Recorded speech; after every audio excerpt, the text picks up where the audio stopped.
യേശുക്രിസ്തുവിന്റെ അതിപരിശുദ്ധമായ നാമം വാഴ്ത്തപ്പെടുമാറാകട്ടെ. കർത്തൃദിന ധ്യാന ചിന്തയിലേക്ക് എല്ലാവർക്കും സ്വാഗതം.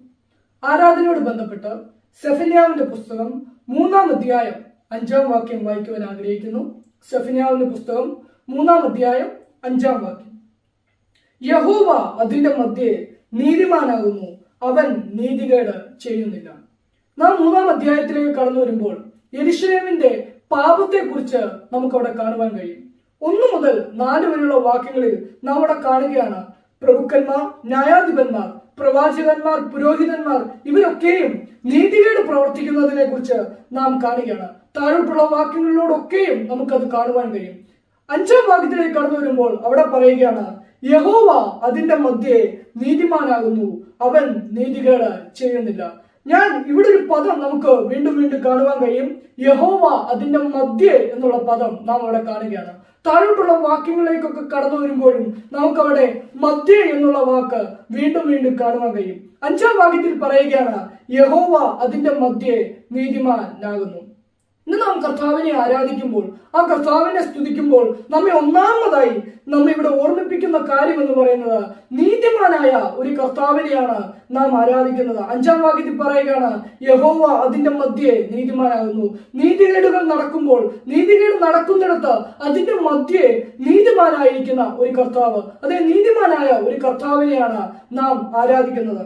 താഴോട്ടുള്ള വാക്യങ്ങളിലേക്ക് കടന്നു വരുമ്പോൾ വീണ്ടും നാം 15-ാം വാക്യത്തിൽ നാം ഇങ്ങനെ കാണുകയാണ്, ഇസ്രായേലിന്റെ രാജാവായ യഹോവ നിന്റെ മധ്യേ ഇരിക്കുന്നു. വീണ്ടും നാം മധ്യേ എന്നുള്ള പദം കാണുകയാണ്. എന്നാൽ ഇവിടെ പറയുകയാണ്, ഇസ്രായേലിന്റെ രാജാവായ യഹോവ നിന്റെ മധ്യേ ഇരിക്കുന്നു. രാജാവായി ആ കർത്താവ് നമ്മുടെ മധ്യേ ഇരിക്കുകയാണ് എന്ന് നാം കാണുകയാണ്. അതെ, നാം ഇന്ന് ആരാധിക്കുന്ന കർത്താവ് എന്ന് പറയുന്നത് രാജാക്കന്മാരുടെ മധ്യേ മഹാരാജാവായിരിക്കുന്ന, ഭൂരാജാക്കന്മാർക്ക് അധിപതിയായിരിക്കുന്ന ഒരു കർത്താവിനെയാണ് നാം ആരാധിക്കുന്നത് എന്നുള്ളത് നമ്മെ വീണ്ടും ഇവിടെ നിന്ന് നമുക്ക് മനസ്സിലാക്കുവാൻ കഴിയുകയാണ്.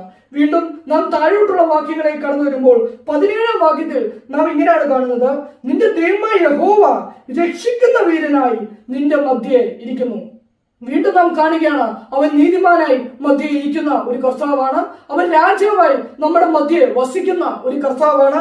വീണ്ടും നാം 17-ാം വാക്യത്തിൽ കാണുകയാണ്, യഹോവ രക്ഷിക്കുന്ന വീരനായി നിന്റെ മധ്യേ ഇരിക്കുന്നു. അതെ, നാം ആരാധിക്കുന്ന കർത്താവ് എന്ന് പറയുന്നത് നമുക്ക് രക്ഷ നൽകിയിരിക്കുന്ന, നമ്മെ വീണ്ടെടുത്തിരിക്കുന്ന, നമ്മെ രക്ഷിക്കുന്ന ഒരു കർത്താവാണ്. അവൻ രക്ഷിക്കുന്ന വീരനായി നമ്മുടെ മധ്യേ വസിക്കുന്നു എന്നാണ് നാം ഈ വാക്യത്തിൽ നമ്മെ ഓർമ്മിപ്പിക്കുന്നത്. എന്നാൽ നാം പുതിയ നിയമത്തിലേക്ക് കടന്നു വരുമ്പോൾ നാം ഈ കർത്താവിനെ നടുവിൽ അല്ലെങ്കിൽ മധ്യേ നാം കാണുന്നുണ്ട്. നമുക്ക് യോഹന്നാന്റെ സുവിശേഷം 19-ാം അധ്യായം അതിന്റെ 18-ാം വാക്യം നമുക്ക് വായിക്കാം. യോഹന്നാന്റെ സുവിശേഷം 19-ാം അധ്യായം 18-ാം വാക്യം. അവിടെ നാം ഇങ്ങനെയാണ് കാണുന്നത്, അവിടെ അവർ അവനെയും അവനോടുകൂടെ വേറെ 2 ആളുകളെയും, ഒരുത്തനെ അപ്പുറത്തും ഒരുത്തനെ ഇപ്പുറത്തും, യേശുവിനെ നടുവിലുമായി ക്രൂശിച്ചു. അത് ഇവിടെ നാം അടുത്തതായി ഈ കർത്താവിനെ മധ്യേ കാണുകയാണ്, ഈ കർത്താവിനെ നടുവിലായി നാം കാണുകയാണ്. എന്നാൽ നാം ഇവിടെ കാണുന്നത് ഇങ്ങനെയാണ്, ഒരുത്തനെ അപ്പുറത്തും ഒരുത്തനെ ഇപ്പുറത്തും, യേശുവിനെ നടുവിലുമായി ക്രൂശിച്ചു. അതേ പ്രിയമുള്ളവരെ, ഇന്ന് നാം ഈ കർത്താവിനെ ആരാധിക്കുമ്പോൾ, ഇന്ന് നാം ഈ കർത്താവിനെ സ്തുതിക്കുമ്പോൾ, ഈ കർത്താവിനെ സ്തോത്രം ചെയ്യുന്നതിന്റെ കാരണം എന്ന് പറയുന്നത് നാം കുറച്ചു മുമ്പേ കാണുകയുണ്ടായി, ഈ കർത്താവ് മധ്യേ വസിക്കുന്ന ഒരു കർത്താവാണ്. അത് ഈ കർത്താവ് നീതിമാനായി അവരുടെ മധ്യേ വസിക്കുന്ന ഒരു കർത്താവാണ്. ഈ കർത്താവ് രാജാവായി മധ്യേ വസിക്കുന്ന ഒരു കർത്താവാണ്. അതെ, ഈ കർത്താവ് രക്ഷിക്കുന്ന വീരനായി മധ്യേ വസിക്കുന്ന ഒരു കർത്താവാണ്. എന്നാൽ ഈ കർത്താവിനെ നാം യോഹന്നാന്റെ സുവിശേഷം 19-ാം അധ്യായം അതിന്റെ 18-ാം വാക്യത്തിലേക്ക് നാം കടന്നു വരുമ്പോൾ ഈ കർത്താവ് മധ്യമുണ്ട്. എന്നാൽ നാം ഇവിടെ കാണുകയാണ്, 2 കള്ളന്മാരുടെ മധ്യയാണ് ഈ കർത്താവിനെ നമുക്ക് കാണുവാൻ കഴിയുന്നത്. പ്രിയമുള്ളവരെ, ഇന്ന് നാം ഈ കർത്താവിനെ സ്തുതിക്കുമ്പോൾ, അവനെ സ്തോത്രം ചെയ്യുന്നതിന്റെ കാരണം എന്ന് പറയുന്നത് നീതിമാനായും രാജാവായും രക്ഷിക്കുന്ന വീരനായും മധ്യ വസിച്ചിരുന്ന കർത്താവ് നമുക്ക് നിത്യജീവൻ നൽകുവാൻ, നമ്മെ രക്ഷിക്കുവാൻ, നമ്മെ പാപത്തിൽ നിന്ന് വീണ്ടെടുക്കുവാൻ, അഥവാ പാതാളത്തിൽ നിന്ന് രക്ഷിക്കുവാൻ, അത് നിത്യമായ നരകത്തിൽ നിന്ന് നിത്യമായ സ്വർഗത്തിന്റെ അവകാശികളാക്കി തീർക്കുവാൻ, അന്ധകാരത്തിൽ നിന്ന് അത്ഭുത പ്രകാശത്തിലേക്ക് കൊണ്ടുവരുവാൻ, അത് 2 കള്ളന്മാരുടെ മധ്യേ നമുക്ക് വേണ്ടി തൂങ്ങപ്പെട്ടവനായി ആ കാൽവരി ക്രൂശിൽ കിടക്കുന്നത് നമുക്ക് കാണുവാൻ കഴിയുകയാണ്. അതേ പ്രിയമുള്ളവരെ, നാം ഈ കർത്താവിനെ ആരാധിക്കുന്നതിന്റെ കാരണം എന്ന് പറയുന്നത് അവൻ നമുക്ക് നിത്യ രക്ഷ നൽകിയത് കൊണ്ടാണ്. എങ്ങനെയാ കർത്താവ് നമുക്ക് നിത്യ രക്ഷ നൽകി? അതേ, 10,000-ങ്ങളിൽ സുന്ദരനായിരുന്നവൻ, ഭൂരാജാക്കന്മാർക്ക് അധിപതിയായിരുന്നവൻ, അതേ നീതിമാനായിരുന്നവൻ, രക്ഷിക്കുന്ന വീരനായി വസിച്ചിരുന്ന, മധ്യ വസിച്ചിരുന്ന ഈ കർത്താവ് ഈ താണഭൂമിയിലേക്ക് സന്നിധിയിലേക്ക് കടന്നു വരികയാണ്. നമുക്ക് ഓരോരുത്തർക്കും വേണ്ടി സകല പങ്കപ്പാടുകളും സകല പീഡകളും നമുക്ക് വേണ്ടി ഏൽക്കുകയാണ്. രണ്ട് കള്ളന്മാരുടെ മധ്യേ കൊടും പാപി എന്ന നിലയ്ക്ക് 10,000 സുന്ദരൻ ഒരാളല്ല എന്ന് തോന്നുമാറ് നമുക്ക് വേണ്ടി വിരൂപനായി ആ കാൽവരി ക്രൂശിൽ യാഗമായി തീരുകയാണ്. പ്രിയമുള്ളവരെ, നാം ഈ കർത്താവിനെ ആരാധിക്കുമ്പോൾ, നാം ഈ കർത്താവിനെ സ്തുതിക്കുമ്പോൾ നാം ഓർക്കേണ്ട കാര്യം എന്ന് പറയുന്നത്, നമുക്ക് വേണ്ടി രണ്ട് കള്ളന്മാരുടെ മധ്യേ തൂങ്ങപ്പെട്ട ഒരു കർത്താവിനെയാണ് നാം ആരാധിക്കുന്നത്. നമ്മെ ആ നിത്യമായ നരകത്തിൽ നിന്ന് വിടുവിച്ച ഒരു കർത്താവിനെയാണ് നാം ആരാധിക്കുന്നത്. നാം മത്തായിയുടെ സുവിശേഷം 18-ാം അധ്യായം അതിന്റെ 20-ാം വാക്യത്തിലേക്ക് നാം കടന്നു വരുമ്പോൾ അവിടെ നമുക്ക് ഈ കർത്താവിനെ മധ്യേ കാണുവാൻ കഴിയുകയാണ്. അതേ മത്തായിയുടെ സുവിശേഷം 18-ാം അധ്യായം അതിന്റെ 20-ാം വാക്യം. അവിടെ നാം ഇങ്ങനെയാണ് കാണുന്നത്: 2-3 പേർ എന്റെ നാമത്തിൽ കൂടി വരുന്നിടത്തൊക്കെയും ഞാൻ അവരുടെ നടുവിലുണ്ട് എന്നും ഞാൻ നിങ്ങളോട് പറയുന്നു.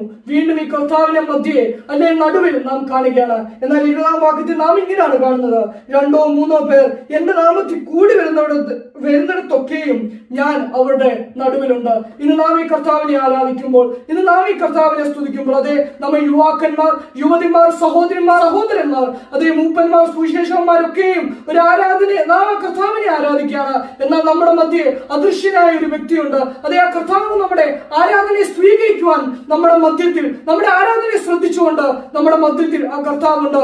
നാം കാണുകയുണ്ടായി, നീതിമാനായി മധ്യ വസിച്ചിരുന്ന കർത്താവ്, രാജാവായി ഭൂരാജാക്കന്മാർക്ക് അധിപതിയായി മധ്യ വസിച്ചിരുന്ന കർത്താവ്, രക്ഷിക്കുന്ന വീരനായി മധ്യ വസിച്ചിരുന്ന കർത്താവ്, അതേ രണ്ട് കള്ളന്മാരുടെ മധ്യേ കൊടും പാപി എന്ന നിലയ്ക്ക് നമുക്ക് ഓരോരുത്തർക്കും വേണ്ടി യാഗമായി തീരുകയാണ്. ഈ കർത്താവ് ഇന്ന് നാം ആരാധന അർപ്പിക്കുമ്പോഴും ആരാധനയിൽ നമ്മുടെ മധ്യേ അദൃശ്യനായി നമ്മുടെ ആരാധനയെ ശ്രദ്ധിക്കുവാൻ, നമ്മുടെ ആരാധനയെ ശ്രദ്ധിച്ചുകൊണ്ട് നമ്മുടെ മധ്യ ഉണ്ടായിരിക്കുകയാണ്. നാം ഈ കർത്താവിനെ ആരാധിക്കുമ്പോൾ, നാം ഈ കർത്താവിനെ സ്തോത്രം ചെയ്യുമ്പോൾ, അതേ നാം പൂർണ്ണ ഹൃദയത്തോടെ ഈ കർത്താവിനെ സ്തോത്രം ചെയ്യണം. അതേ നമ്മുടെ സ്തോത്രയാഗങ്ങൾ ആ കർത്താവിന്റെ സന്നിധിയിൽ വന്ന് നാം അർപ്പിക്കേണ്ടതാണ്. കാരണം നമുക്ക് വേണ്ടി തന്റെ അവസാനത്തുള്ള രക്തം വരെ ഊറ്റി നൽകിയ ഈ കർത്താവിനെയാണ് നാം ആരാധിക്കുന്നത്. ആ ഒരു ചിന്തയോടുകൂടി നമ്മുടെ മധ്യേ ആ കർത്താവുണ്ട്. അവൻ നമ്മുടെ മധ്യേ നമ്മുടെ ആരാധന ശ്രദ്ധിച്ചുകൊണ്ടിരിക്കുകയാണ്. അവൻ നമുക്ക് വേണ്ടി രണ്ട് കള്ളന്മാരുടെ മധ്യേ തൂങ്ങപ്പെട്ടവനാണ്. അതേ തന്റെ അവസാനത്തുള്ള രക്തം വരെ നമുക്ക് ഓരോരുത്തർക്കും നൽകിയവനാണ്. ആ നീതിമാനായിരിക്കുന്ന, ആ രാജാവായിരിക്കുന്ന, ആ രക്ഷിക്കുന്ന വീരനായിരിക്കുന്ന കർത്താവിനെ നമുക്ക് പൂർണ്ണ ഹൃദയത്തോടെ സ്തുതിക്കാം, സ്തോത്രം ചെയ്യാം, അവന് സകലവിധ ബഹുമാനങ്ങളും അർപ്പിക്കാം. അതിന് ദൈവം നമ്മളെ സഹായിക്കട്ടെ. ദൈവനാമം വാഴ്ത്തപ്പെടുമാറാകട്ടെ.